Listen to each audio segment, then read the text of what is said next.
الحمدللہ، اللہ تعالیٰ کا لاکھ لاکھ شکر ہے کہ مالک الملک نے اپنی یاد کی توفیق اور موقع عطا فرمایا۔ لاکھوں اور کروڑوں درود حضرت محمد مصطفیٰ صلی اللہ علیہ وآلہ وسلم پر، جن کے طفیل مالک الملک نے یہ مہربانی عطا فرمائی۔ سامعین کرام، اللہ تعالیٰ نے قرآن پاک میں ارشاد فرمایا، اعوذ باللہ من الشیطان الرجیم، بسم اللہ الرحمن الرحیم۔ آپ صلی اللہ علیہ وآلہ وسلم کہیں، اللہ تعالیٰ کافی ہے میرے اور تمہارے درمیان گواہ۔ وہ جانتا ہے جو کچھ آسمانوں اور زمین میں ہے، اور وہ لوگ جو ایمان لائے ہیں باطل پر اور انکار کرتے ہیں اللہ تعالیٰ کا، وہی گھاٹے میں ہیں۔ وہ آپ صلی اللہ علیہ وآلہ وسلم سے جلدی عذاب نازل کرانے کا مطالبہ کرتے ہیں، اور اگر میعاد مقرر نہ ہوتی تو آ جاتا ان پر عذاب۔ اب وہ ان پر اچانک آئے گا اور انہیں ہوش تک نہ ہوگا۔ وہ آپ سے جلدی عذاب لانے کا مطالبہ کرتے ہیں۔ جہنم یقیناً گھیرے گا ان کافروں کو، جس دن ڈھانپ لے گا انہیں عذاب ان کے اوپر سے اور ان کے پاؤں کے نیچے سے، اور اللہ تعالیٰ فرمائے گا، لو اب چکھو اپنے کرتوتوں کا مزہ۔ اے میرے بندو جو ایمان لائے ہو، میری زمین بڑی کشادہ ہے، تو میری ہی تم عبادت کرو۔ ہر ایک موت کا مزہ چکھنے والا ہے، پھر ہماری طرف ہی تم کو لوٹائے جاؤ گے، گے۔ اور جو لوگ ایمان لائے اور انہوں نے نیک عمل کیے، انہیں ہم ٹھہرائیں گے جنت کے محلوں اور بالا خانوں میں، رواں ہوں گی جن کے نیچے نہریں، ہمیشہ ہمیشہ اس میں رہیں گے۔ کتنا عمدہ صلہ ہے نیک کام کرنے والوں کا، وہ جنہوں نے صبر کیا اور اپنے رب پر بھروسہ کیے ہوئے ہیں۔ اور کتنے ہی زمین پر چلنے والے ہیں جو اٹھائے نہیں پھرتے اپنا رزق۔ اللہ تعالیٰ دیتا ہے رزق انہیں بھی اور تمہیں بھی، اور وہ سب باتیں سننے والا اور جاننے والا ہے۔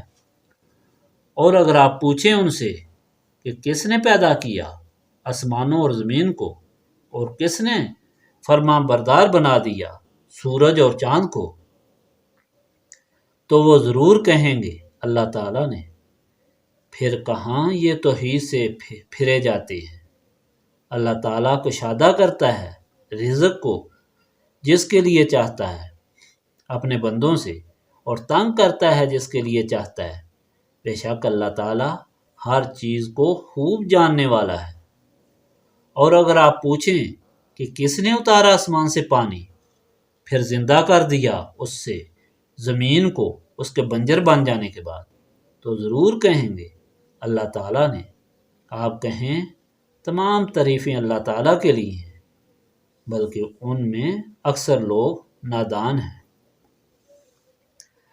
اللہ تعالیٰ نے نبی پاک صلی اللہ علیہ وآلہ وسلم کو مخاطب کر کے آپ صلی اللہ علیہ وآلہ وسلم کو بھی اور آپ صلی اللہ علیہ وآلہ وسلم کے سارے غلاموں کو دو نسخے عنایت فرمائے کہ ان کو اختیار کریں کہ یہ کفار مشرکین کے مقابلے میں تمہارے مددگار ہوں گے۔ آپ صلی اللہ علیہ وآلہ وسلم کو اطمینان، سرور اور کیف نصیب ہوگا۔ آپ صلی اللہ علیہ وآلہ وسلم کی مصیبت دور ہوگی، اور اس کے ساتھ دشمنیاں آپ صلی اللہ علیہ وآلہ وسلم کا کچھ نہیں بگاڑ سکیں گی، بلکہ ہر مقام پر آپ صلی اللہ علیہ وآلہ وسلم کو فتح، اور آپ صلی اللہ علیہ وآلہ وسلم کے دشمنوں کے لیے ذلت، خواری اور تباہی ہوگی۔ آپ صلی اللہ علیہ وآلہ وسلم اللہ تعالیٰ کے ساتھ ہوں گے۔ اللہ تعالیٰ کی رحمت اور مدد آپ صلی اللہ علیہ وآلہ وسلم کے ساتھ ہوگی۔ آپ صلی اللہ علیہ وآلہ وسلم پر ہمیشہ نور برستا رہے گا۔ آپ صلی اللہ علیہ وآلہ وسلم کو ہمیشہ صراط مستقیم پیش نظر رہے گا، اور اس پر چلنے کی ہمت اور طاقت رہے گی۔ آسمان اور زمین میں ہر چیز آپ صلی اللہ علیہ وآلہ وسلم کو سلام کرتی رہے گی، اور کائنات کی ہر چیز آپ صلی اللہ علیہ وآلہ وسلم کی تابع دار ہوگی، اور آپ نور علی نور بن جائیں گے۔ آپ صلی اللہ علیہ وآلہ وسلم اللہ تعالیٰ کی قدرت سے دیکھیں گے، اللہ تعالیٰ کی طاقت ہی سے بولیں گے، اللہ تعالیٰ ہی کی طاقت سے گرفت کریں گے، اللہ تعالیٰ کی طاقت سے چلیں گے۔ آپ صلی اللہ علیہ وآلہ وسلم کا ہر فعل اللہ تعالیٰ کا ہوگا۔ آپ صلی اللہ علیہ وآلہ وسلم کے لیے زمان اور مقام بھی مفتوح ہو جائیں گے۔ حضور پاک صلی اللہ علیہ وآلہ وسلم کو یہ دو نسخے عطا کیے گئے۔ ان میں سے پہلا نسخہ یہ کہ اللہ تعالیٰ کی آخری کتاب قرآن پاک حضور پاک صلی اللہ علیہ وآلہ وسلم پر نازل کی گئی۔ اس کی لامتناہی برکات ہیں کہ یہ کتاب زندگی گزارنے کا صحیح اور اعلیٰ طریقہ سکھاتی ہے، یہ روحانیت کو جلا بخشتی ہے۔ اس کی تلاوت کرنے سے دل کو عجیب قسم کا سرور کیف حاصل ہوتا ہے، سب خوف ڈر دور ہو جاتے ہیں۔ اللہ تعالیٰ اور رسول پاک صلی اللہ علیہ وآلہ وسلم کے لیے ہر قسم کی قربانی دینا آسان معلوم ہوتا ہے، اس میں شفا ہے۔ اس کو پڑھنے اور لکھ کر دینے سے شفا حاصل ہوتی ہے، اس لیے نبی پاک صلی اللہ علیہ وآلہ وسلم کو مخاطب کر کے فرمایا گیا کہ اس کی تلاوت جاری رکھیں۔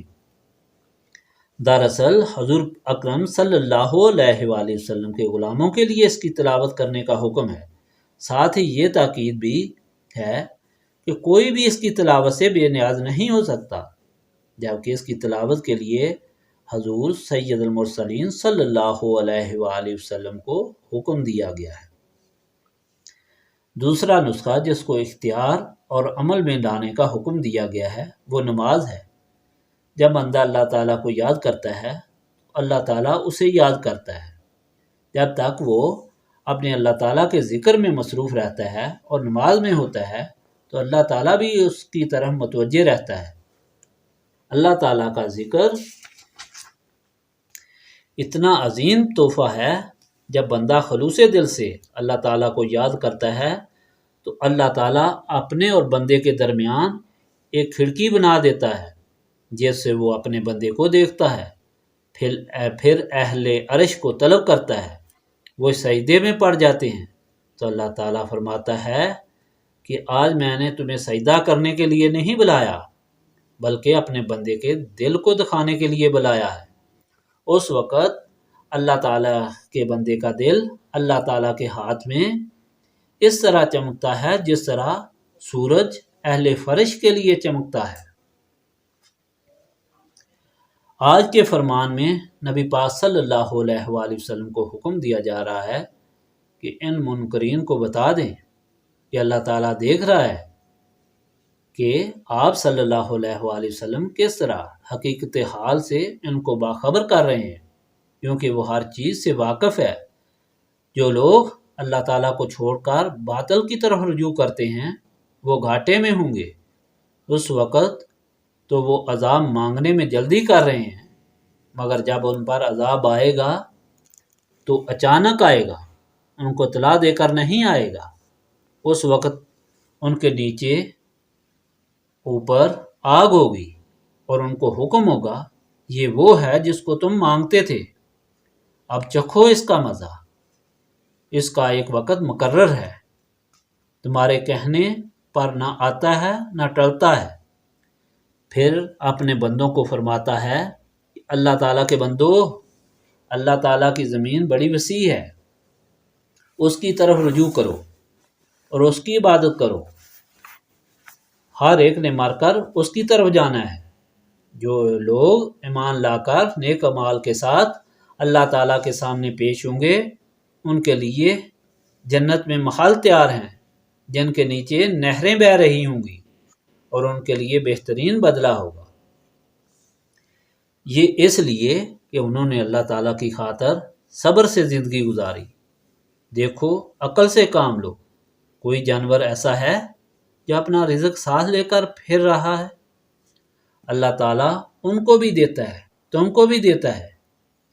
اس طرف بھی دیکھو کہ آسمان، زمین، سورج اور چاند کس نے پیدا کیے ہیں، اور کون آسمان سے پانی برسا کر مردہ زمین کو زندہ کرتا ہے۔ اس پر تو تم کہو گے کہ اللہ تعالیٰ ہی خالق اور رزق دینے والا ہے، پھر کیوں اس کو چھوڑ کر بہک رہے ہو؟ غم نہ کرو، رزق اس کے ہاتھ میں ہے، وہ جس پر چاہتا ہے فراخ کرتا ہے، جس پر چاہتا ہے تنگ کرتا ہے، بس اللہ تعالیٰ کا شکر ادا کرو۔ مگر ان میں اکثریت عقل نہیں رکھتی، اس لیے یہ نہیں سمجھتے، یعنی ان کی گمراہی کی وجہ سے ان کی عقل کی مردگی ہے۔ اب سوچنے والی بات یہ ہے کہ عقل کیوں مردہ ہوتی ہے؟ اس لیے کہ نسبت رسولی صلی اللہ علیہ وآلہ وسلم کی روشنی سے محروم ہے، اور شیطان کے قبضے میں ہونے کی وجہ سے ظلمت میں ڈوبی ہوئی ہے۔ گویا یہ ساری نصیحت کے بعد یہ فرما دیا گیا کہ اللہ تعالیٰ کا بندہ اسی وقت بن سکو گے جب اللہ تعالیٰ کے رسول صلی اللہ علیہ وآلہ وسلم کی غلامی اختیار کرو گے۔ اس غلامی، اس تعلق سے روشن کرنے والے چراغ سے تمہارے دل و دماغ روشن اور زندہ ہو جائیں گے۔ یہی وجہ ہے کہ ہم یہاں بیٹھ کر اللہ تعالیٰ کی یاد سے سینوں کو صاف کرنے کی کوشش کرتے ہیں، تاکہ نسبت رسولی صلی اللہ علیہ وآلہ وسلم کے قابل بن جائیں، اور اس قیمتی دولت کو حاصل کر کے ہم اللہ تعالیٰ کے صحیح بندے رسول صلی اللہ علیہ وآلہ وسلم کے غلام بن کر دنیا اور آخرت کی رسوائی سے بچیں۔ استغفر اللہ العظیم الذی لا الہ الا هو الحی القیوم واتوب الیہ۔ استغفر اللہ العظیم الذی لا الہ الا هو الحی القیوم واتوب الیہ۔ استغفر اللہ العظیم الذی لا الہ الا هو الحی القیوم واتوب الیہ۔